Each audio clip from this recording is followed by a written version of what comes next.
नौशरो फिरोज खां ख़बर शामिल कयूं पिया। मंसूर मलिक जे रिपोर्ट मुताबिक़ डिप्टी कमिश्नर नौशरो फिरोज मोहम्मद ताशफीन आलम जी सदारत हेठि चौपाई माल में फैलजंदड़ चमड़ीअ जी बीमारी लंपीअ खां बचाव लाइ इंतज़ामनि जे सिलसिले में हिकु इजलास थियो। उन मौक़े ते deputy director livestock doctor Akram Rao ॿुधायो त नौशरो फिरोज ज़िले में लंपीअ जो को बि केस ज़ाहिर न थियो आहे। लाइव स्टॉक खाते जा ऑफिसर में जे वाड़े जा दौरा करे रहिया आहिनि। उन ॿुधायो त मुतासिर जानवर ते मक्खी जे वेहण ऐं मच्छर जे शिक सां ॿियनि जानवरनि ताईं फैलिजे थी।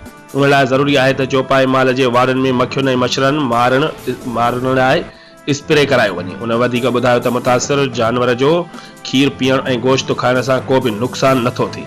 डिप्टी कमिश्नर हुकुम ॾिनो लाइव स्टॉक खाते ऑफिसर माल पिड़ियुनि जो दौरो कनि, अवाम में आगाही पैदा करण लाइ मुहिम हलाइनि ऐं ज़िलई सतह ते बीमारीअ बाबति आगाही हासिल करण लाइ कंट्रोल रूम क़ाइमु कयो वञे। ज़िले जे सभिनी शहरनि में कोस घरनि जी बि निगरानी कई वञे त जीअं को बीमार जानवर ज़बह न करे। उन मौक़े ते लाइव स्टॉक खाते जे सभिनी ऑफिसरनि शिरकत कई।